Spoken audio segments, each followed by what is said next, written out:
묵상기도 하심으로 새벽 예배를 시작하겠습니다. 하나님 감사합니다. 오늘도 우리가 예배함으로 이 하루를 시작합니다.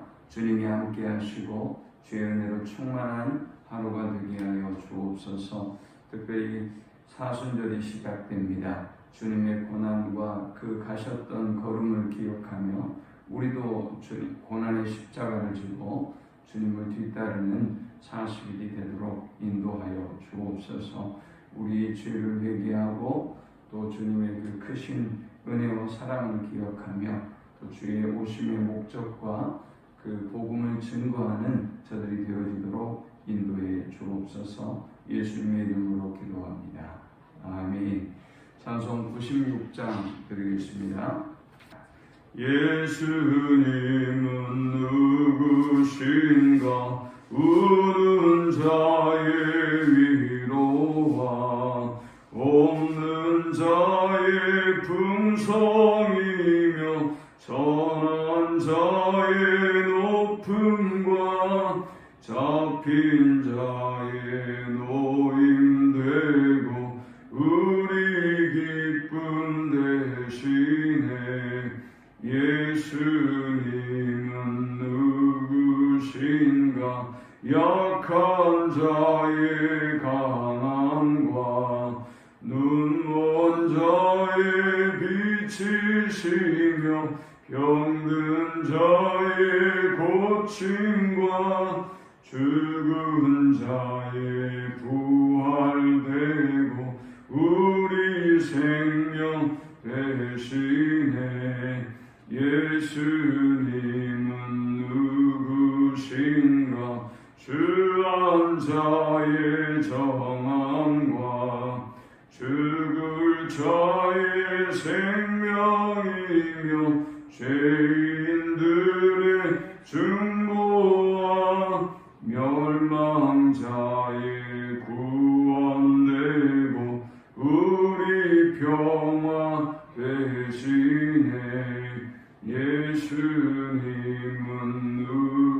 누구신가? 온 교회의 머리와 온 세상의 구주시며 모든 왕의 왕이요 심판하실 주님 되고 우리 영광 대신에 아멘. 오늘 이 시간에 주시는 살아계신 하나님의 말씀은 신약성경 마태복음 14장 13절에서 21절의 말씀입니다. 예수께서 들으시고 배를 타고 떠나사 따로 빈들에 가시니 무리가 듣고 여러 고음들로부터 걸어서 따라간지라.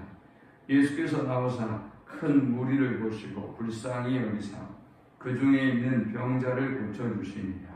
저녁이 되매 제자들이 나와 이르되 이곳은 빈들이요 때도 이미 저물었으니 무리를 보내어 마을에 들어가 먹을 것을 사 먹게 하소서. 예수께서 이르시되 갈 곳 없다. 너희가 먹을 것을 주라. 제자들이 이르되 여기 우리에게 있는 것은 떡 5개와 물고기 2마리뿐이니이다.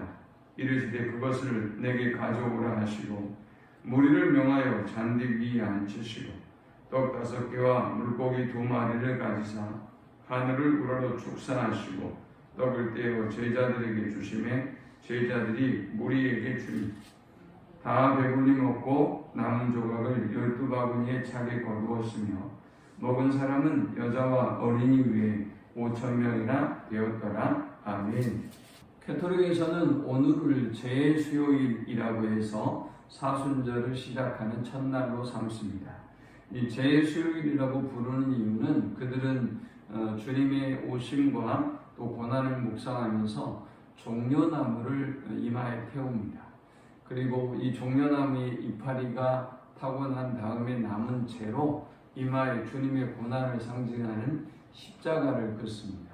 그리고 이 사순절의 동안 주님의 고난을 묵상하고 금식하고 또 기도하는 그런 절기로 삼습니다. 우리 개신교는 그 정도까지는 하지 않지만 또 다른 생각을 가지고 있지만 그러나 저는 이 사순절의 기간 동안 우리가 주님의 고난을 묵상하고 또 주님의 사랑을 묵상하고 주님과 동행하는 그런 교회로 삼는다면 그것은 굉장히 영적인 유익을 줄 것이라고 생각합니다. 이 사순절의 기간 동안 다른 본문을 가지고 할까라는 고민도 많이 했는데요. 그러나 마태복음 강해를 통해서 쭉 가는 게 좋겠다 싶어서 그냥 마태복음으로 함께 묵상하고 가려고 합니다. 사순절의 은혜가 우리 모두에게 함께하기를 축원합니다. 이 마태복음 14장에는 두 가지의 잔치가 소개되고 있습니다. 먼저는 헤롯이 벌였던 잔치가 있고요. 그리고 오늘 본문부터는 예수님이 벌린 잔치입니다. 이 두 잔치는 극렬한 대조를 보여주고 있습니다. 세례 요한을 끝으로 해서 구약의 시대는 이제 끝을 맺습니다. 그리고 이제 새로운 예수님의 신약의 역사가 본격적으로 시작됩니다. 헤롯이 벌였던 잔치와 예수님이 벌였던 잔치는 어떤 차이가 있을까요? 먼저 장소의 차이가 있습니다. 헤롯은 왕궁에서 특정한 사람들을 불러서 잔치를 벌였습니다. 그러나 예수님은 광야에서 그들이 원하기만 하면 누구든지 올 수 있는 잔치를 준비하십니다. 헤롯이 원하는 잔치는 앉아있는 잔치에 초대했던 그 사람들을 헤롯 왕이 두려워한 잔치였습니다. 그래서 그들의 눈치를 봐야만 하는 잔치였어요. 이 세례 요한을 죽이고 싶지만 죽이지 못했던 이 사람이 본인이 딸이 요구하자 본인이 그토록 죽이지 못했던 세례 요한을 이제 목을 베입니다. 두려워하면서도 사람들의 눈치를 보면서도 세례 요한을 죽입니다. 그는 그 잔치에 초대했던 사람들을 두려워했습니다. 그러나 주님이 벌였던 광야의 잔치는 또 다릅니다. 주님은 그 초대했던 사람들을 불쌍히 여기셨습니다. 여러분, 세상에서 우리가 살아가면 우리는 저 세상의 사람들을 두려워하고 그들의 눈치를 봐요. 그러나 주님이 우리를 초대해서 우리가 함께한 그 잔치는 주님의 불쌍히 의심을 받고 주님의 사랑을 입는 잔치가 되는 것입니다. 헤롯의 잔치는 사람을 죽이는 잔치였어요. 그것도 정말 인간의 잔악함이 어느 정도인지 세례 요한의 목을 베서 소반의 담아다 헤롯의 딸에게 갖다주는 잔인함을 보입니다. 오늘 우리가 살아가고 있는 세상이 딱 이러지 않습니까? 인간을 죽이는 것을 아주 쉽게 여기고 또 사람의 죄와 연약함을 보면서 그들을 도저히 일어나지 못할 정도로 처참하게 짓밟고 죽이는 것이 세상입니다. 정죄와 판단이 난무하죠. 지금 우리가 저 배구 선수들을 향한 공격을 보면 인간의 잔악함이 어느 정도인지 우리가 알 수 있잖아요. 어떤 그 범죄 심리학자가 나와서 얘기하기를 스포츠 스타들의 그 옛날 과거에 대해서 얘기하고 있다면 어느 정도부터 얘기해야 하느냐, 어느 정도 나이부터 얘기해야 하느냐에 대한 규칙이라도 좀 만들어야 하지 않느냐라고 할 정도로 초등학교 시절에 있었던 검증되지 않은 얘기지만 사실인 여전히도 모르지만 일단 인터넷에 글 올라온 것들로 인해서 소위 말하는 인민재판과 같은 고통이 가해지고 있음을 봐요. 이것이 세상의 잔치의 특징이에요. 그러나 주님의 잔치의 특징은 어떻습니까? 생명을 살리는 잔치였어요. 이 무리들에게 떡으로 그리고 또 말씀으로 이 영혼들을 살리는 잔치였음을 볼 수 있어요. 또 헤롯의 잔치는 먹고 마시고 춤추는 잔치였어요. 그러나 주님이 보여주신 그 잔치는 사람이 떡으로만 살 것이 아니요 생명의 말씀으로 살아야 한다는 것을 보여주는 잔치였습니다. 오늘 우리는 이 오병이어의 기적을 통해서 세 가지를 살펴보려고 합니다. 먼저 이 본문이 주는 오병이어에 관한 첫 번째 영적 교훈은 사람은 떡으로만 살 것이 아니요 생명의 말씀으로 산다는 것을 교훈하는 잔치라는 사실입니다. 사람은 떡으로만 살 수가 없어요. 우리가 떡으로 살려고 하기 때문에 서로 마치 정글처럼 동물의 세계처럼 치열하게 살고 있고요. 또 돈 때문에 사람을 죽이기도 하고 부모를 죽이기도 하고 남편과 아내를 죽이기도 하는 잔혹함을 볼 수 있어요.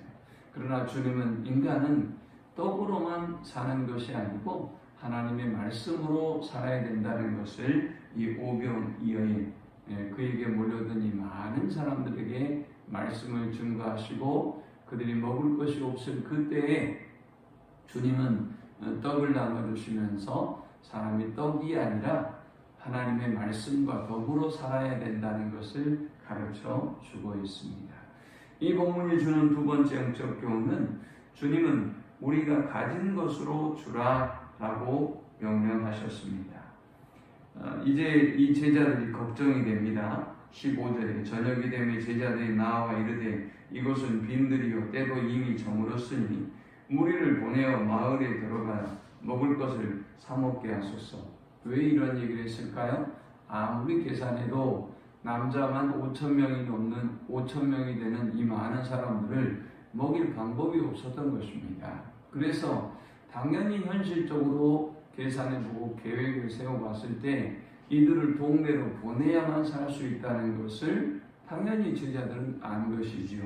그러나 주님은 뭐라고 말씀하십니까? 16절에 예수께서 이르시되 갈 곳 없다. 너희가 먹을 것을 주라. 제자들이 이르되 여기 우리에게 있는 것은 떡 5개와 물고기 2마리 뿐이니이다. 이르시되 그것을 내게 가져오라 하시고 했습니다. 그 많은 사람들을 통해서 가지고 있는 것은 5병2어밖에 없었습니다. 그런데 주님은 그것을 내게 가져오라고 하셨고 그것을 주라고 하셨습니다. 여러분, 우리가 예수 믿고 우리가 가진 것을 주님이 다른 사람에게 주라고 말씀하셨는데 어떤 사람들은 저는 믿음이 없어갖고요, 제가 뭘 다른 사람에게 줄 수가 있겠어요? 제가 어떻게 전도할 수 있겠어요? 저 같은 사람이 말씀도 모르고 성경 공부도 안 한 사람이 뭘 줄 수 있겠어요? 라고 생각하고 하나도 안 주는 사람들이 있거든요. 주님은 우리가 가진 것을 주라고 말씀하십니다.